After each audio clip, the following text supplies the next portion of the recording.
My wife cheated on me with her boss, and now she's claiming half of our $2 million estate. And I just found out she secretly transferred $500, $0 into her sister's account last month to hide it from the court. Hello, everyone. Dear listeners, please share your thoughts in the comments section below.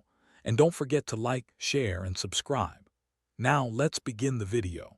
Using a throwaway for obvious reasons, with certain specifics modified to preserve anonymity. I never thought I'd be the kind of guy to catch his wife cheating, but here I am, staring at a mountain of lies and betrayal that I never saw coming. It all started with little things: her phone buzzing constantly late at night, weird messages that she'd quickly delete when I got close, and her suddenly becoming more secretive about her whereabouts. At first, I told myself it was just work stress or maybe some late nights at the office. But deep down, I knew something was off. My wife, Emily, had always been a little bitchy when things didn't go her way, but she was also charming, beautiful, and convincing.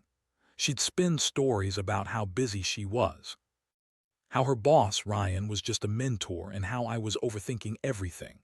I wanted to believe her because our life together wasn't perfect, but I loved her. We had a $2 million estate, a big house, luxury cars, and a future I thought we were building together. But the cracks started showing. I remember one night I was going through some emails on her laptop, just trying to get a sense of what she was hiding. That's when I saw it. A series of encrypted messages and receipts from last month. At first, I thought it was some work-related stuff, but then I noticed a transfer of $500, $0 into her sister Lisa's account. That's when my stomach dropped.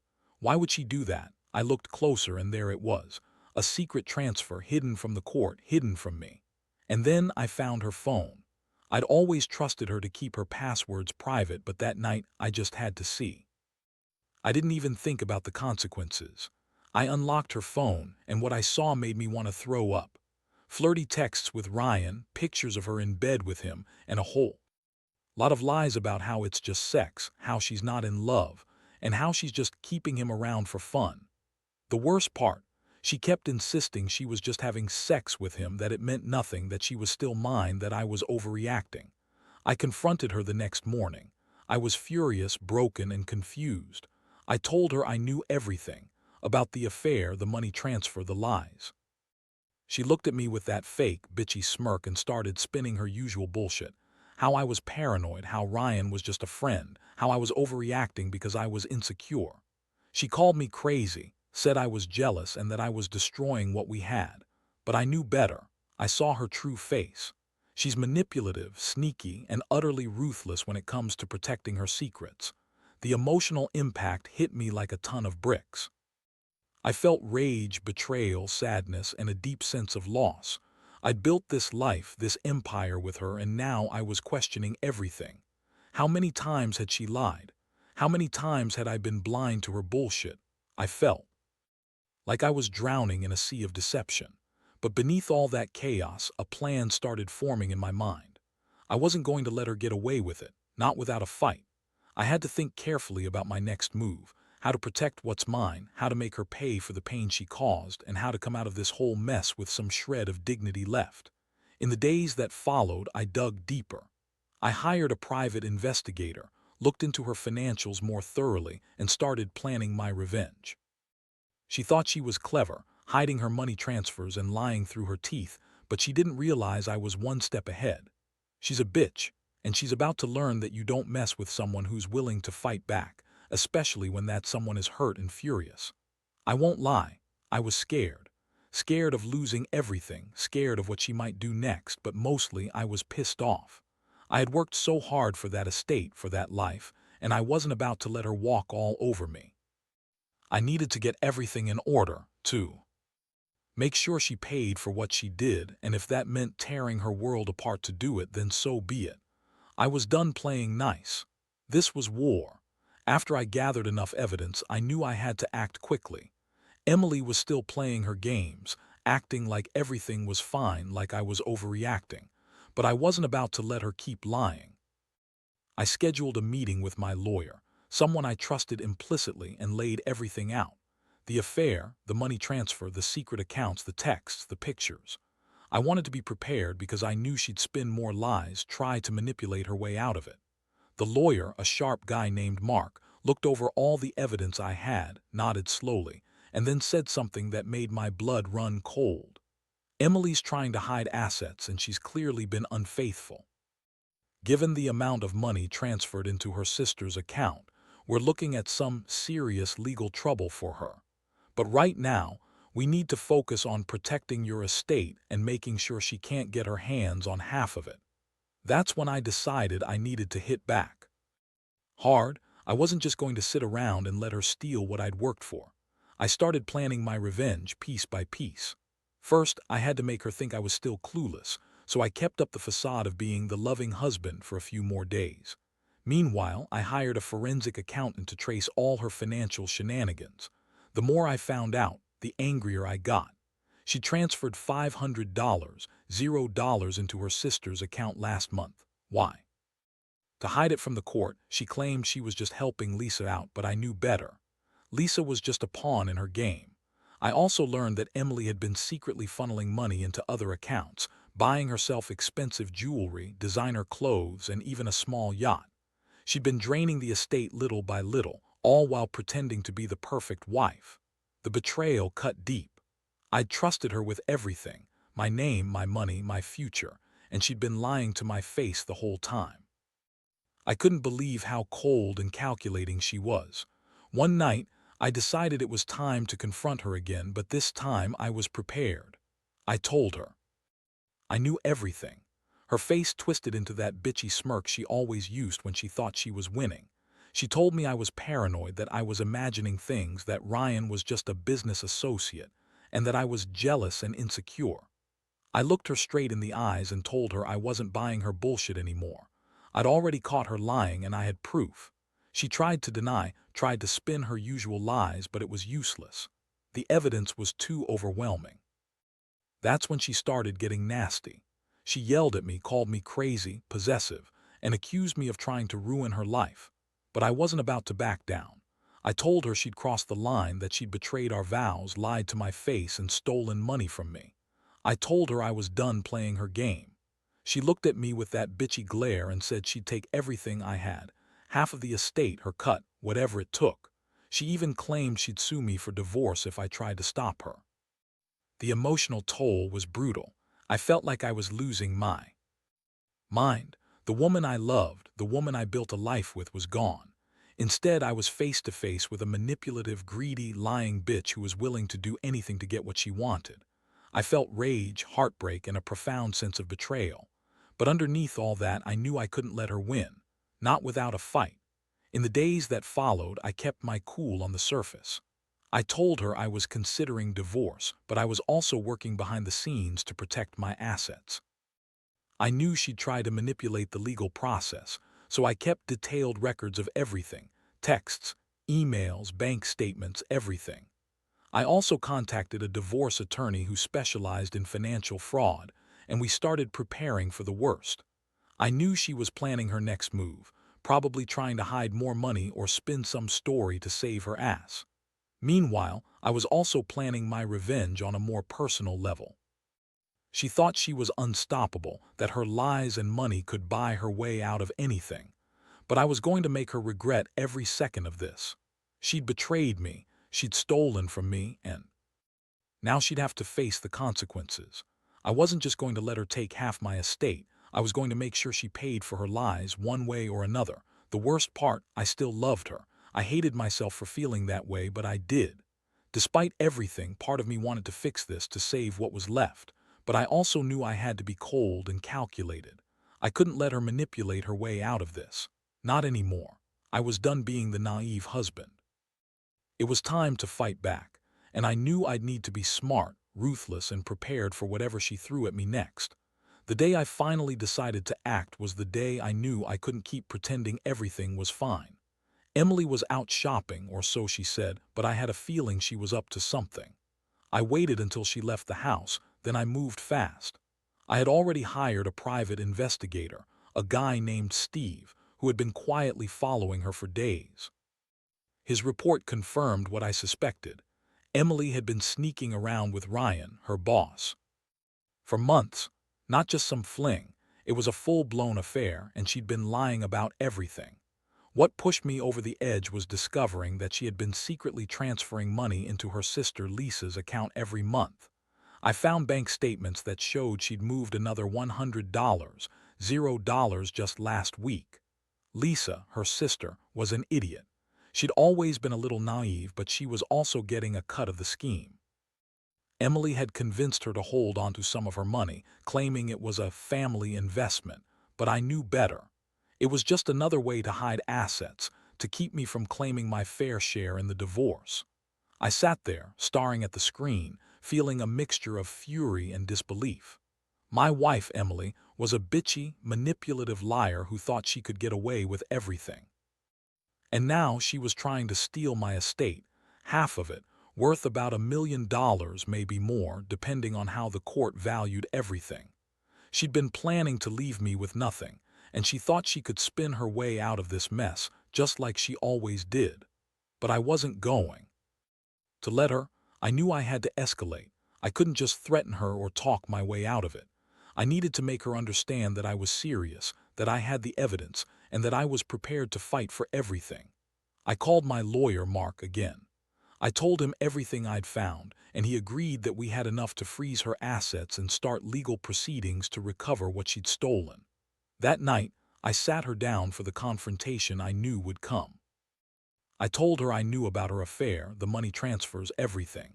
Her face twisted into that bitchy smirk she always wore when she thought she was winning. She kept insisting she was innocent, that Ryan was just a business contact, that I was paranoid and jealous.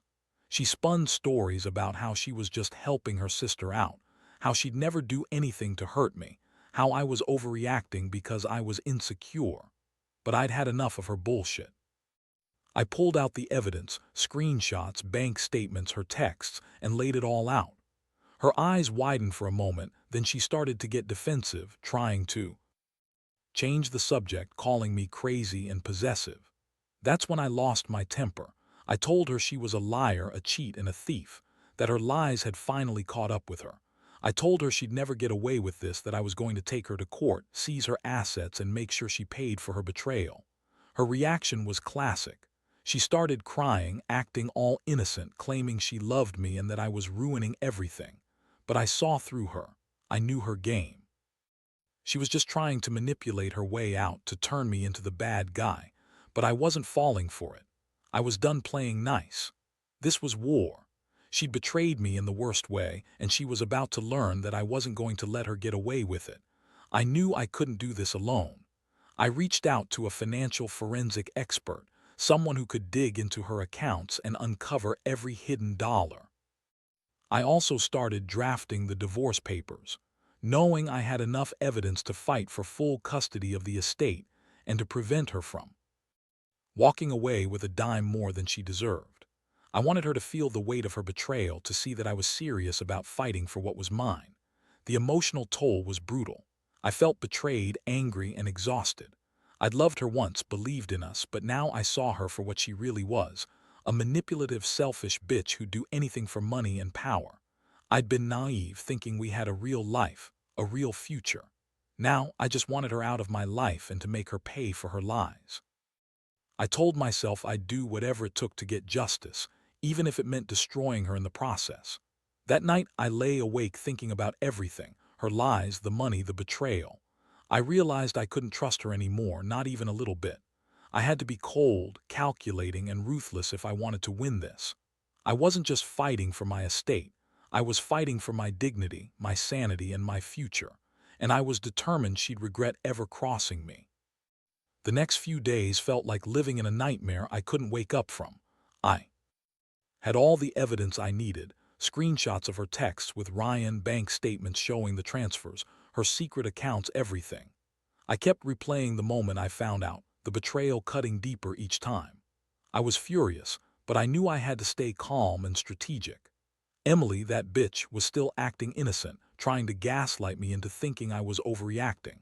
She'd call me paranoid, accuse me of stalking her, and try to turn her lies into some kind of victim story. But I wasn't buying it anymore. I called my lawyer, Mark, and told him to start the process immediately. We drafted a motion to freeze her assets to prevent her from transferring or hiding any more money. I also instructed him to start the divorce proceedings, with the goal of getting full control of the estate and custody of our assets. I wanted her out of my life, and I wanted her to pay for what she'd done. Meanwhile, I began meticulously planning my next move. Emily had always been bitchy, demanding, and manipulative, but now she was dangerous. I knew she'd try to fight me, maybe even hide more money or try to spin her way out of the mess. So I hired a forensic accountant to dig even deeper into her finances. The more I learned, the more I realized just how much she'd lied and stolen.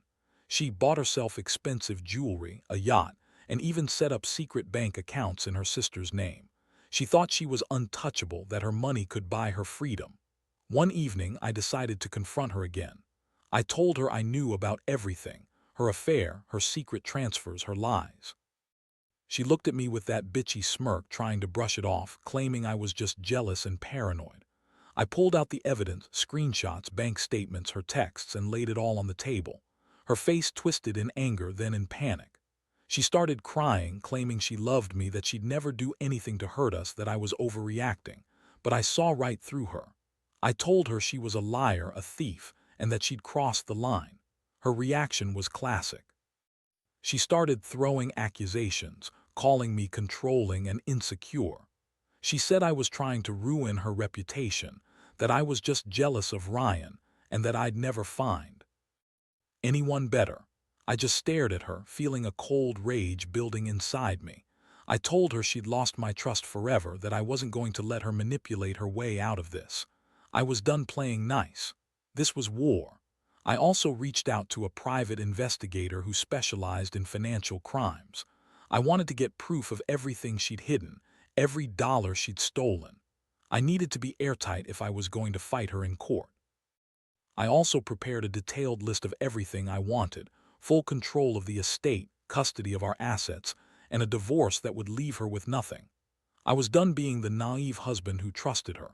She'd betrayed me, lied to my face, and now she'd have to face the consequences. That night I couldn't sleep. I kept thinking about how much I'd trusted her, how she'd lied and manipulated everything. The betrayal cut so deep I questioned everything: our marriage, my judgment, even myself. I realized I had to be ruthless if I wanted to win. I had to be smarter, colder, and more determined than ever. Emily thought she was untouchable, that her money and her lies could buy her out of anything. Well, I was about to prove her wrong. I decided I'd fight fire with fire. I was going to expose her lies publicly if I had to. I wanted everyone to see who she really was: a manipulative, greedy bitch who thought she could get away with anything. My plan was to dismantle her carefully, piece by piece, until she had nothing left. I wasn't just fighting for my money anymore. I was fighting for my dignity and my future. I knew she'd try to spin her way out of this, but I was ready. I had the evidence, the legal team, and the resolve. Emily was about to learn a lesson she'd never forget. You don't mess with someone who's willing to fight back. The moment I saw her truly panic was when I started executing my plan. I'd been sitting on everything: proof, legal documents, the forensic accountant's reports, for days. I knew Emily was planning her next move, probably trying to hide more money or spin some story to buy herself more time. But I was ready. I instructed my lawyer to file the court papers to freeze her assets immediately. I wanted to cut her off before she could transfer another dime. When I handed over the paperwork, I saw the flicker of real fear in her eyes for the first time. That smug, bitchy smirk was gone, replaced by genuine panic. She started screaming, accusing me of ruining her life, calling me controlling, paranoid, and jealous. She threw tantrums, saying I was trying to destroy her, that I was just insecure because she'd been working late with Ryan. But I didn't flinch. I just looked at her and said, "You lied, you cheated, and you stole from me. You're not going to get away with it." The legal process moved fast. The court granted the freeze on her accounts, preventing her from transferring or hiding any more money. Meanwhile, I pushed forward with the divorce. I wanted full control of the estate, and I wanted her to be held accountable. I also hired a private investigator to follow her and gather more concrete proof of her financial deception. Every day I was uncovering more lies, hidden accounts, expensive purchases, secret transfers. She'd been draining the estate, buying herself luxuries and hiding the money in her sister Lisa's name. Her reaction to all this was predictable. She started trying to manipulate me, crying and begging, claiming she loved me and that she'd never do anything to hurt us. She played the victim, saying I was ruining our marriage over trust issues. But I saw through her. I knew she was just desperate to hold on to her wealth, her power, her lies. I told her she'd lost everything when she crossed the line. I warned her that the more she fought, the worse it would get for her. One night I finally sat her down with all the evidence laid out. I told her exactly what I knew about Ryan, the affair, the money transfers, the secret accounts, everything. Her face turned white. She tried to deny it, to spin some story about how I was paranoid and insecure, but I cut her off. I told her she was a liar, a thief, and a manipulative bitch. I explained that I had the proof, that I was going to take everything she'd stolen and make sure she paid dearly for her betrayal. Her reaction was pure rage. She accused me of ruining her life, of trying to control her, and claimed I was just jealous of Ryan. She yelled that she'd fight me every step of the way, that she'd take me to court and sue me for everything I had. But I was done listening to her lies. I told her she'd already lost, that she'd pushed me too far, and that I was going to see this through to the end. I was going to make her regret ever crossing me. I also began assembling a team of experts to unravel all her hidden assets. I wanted to make sure she couldn't hide anything else. I was determined to get every dollar back and to prevent her from walking away with even a fraction of what she'd stolen. I knew she thought she was clever, but her lies were about to fall apart. I was ready to fight for what was mine, for what I'd worked so hard for, and for the dignity she tried to destroy. The emotional toll was crushing.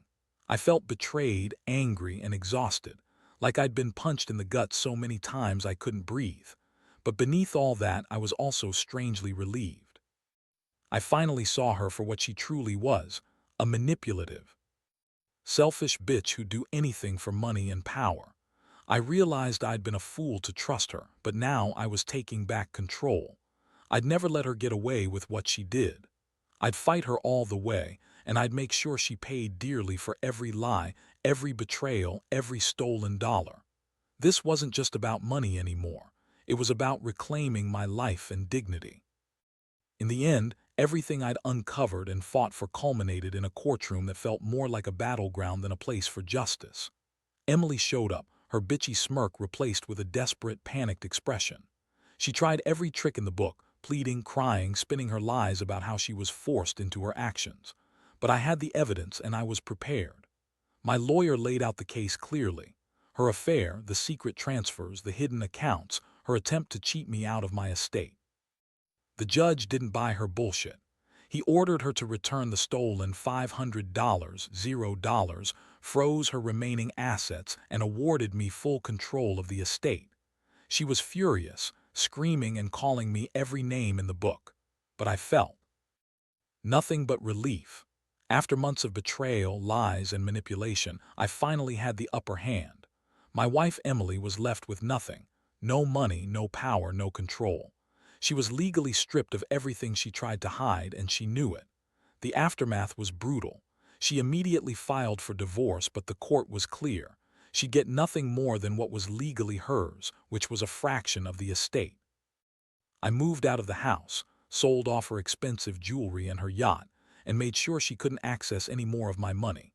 The emotional scars remained, but I felt stronger, like I'd taken back the control she tried so hard to steal. Looking back, I realize how naive I was to trust her at all. Emily was a manipulative, greedy bitch who used her charm to hide her true nature. She thought she could lie her way out of everything, but I learned that the truth always comes out. I also learned a lot about myself, about my strength, my capacity for resilience, and the importance of not letting anyone take advantage of you. Now, I'm rebuilding my life, focusing on my future rather than dwelling on the past. I've become more cautious, more aware of the signs of deception, but I refuse to let her define me. The trust is gone, but I've gained clarity.